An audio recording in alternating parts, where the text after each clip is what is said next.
বুঝতে পারে একটা মায়ের বুক খালি করলে ওই মাটায় কতটুকু যন্ত্রণা দিয়া এখনো বেঁচে আছি আমি, তা যেন ওরে বুঝাই দেওয়া হয়। এই বাংলার মাটিতে যেন আইনা ওরে সর্বোচ্চ ফাঁসি দেওয়া হয়, আমার এতটুকু চাওয়া। আর এই বাংলার মাটিতে যেন কখনো কোনোদিন আওয়ামী লীগ যেন না আসতে পারে। আওয়ামী লীগ চিরতরে যেন যেন নিষিদ্ধ করা হয়। আওয়ামী লীগ আমরা নিষিদ্ধ চাই, নিষিদ্ধ চাই। আওয়ামী লীগ সারাক্ষণ নিষিদ্ধ চাই।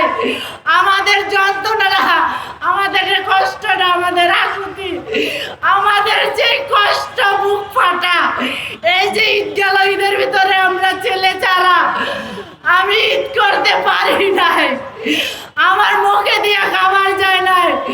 আমার এই ছেলের কথা এত মনে পড়ছে, আমি সারা রাত্রে কান্না করছি।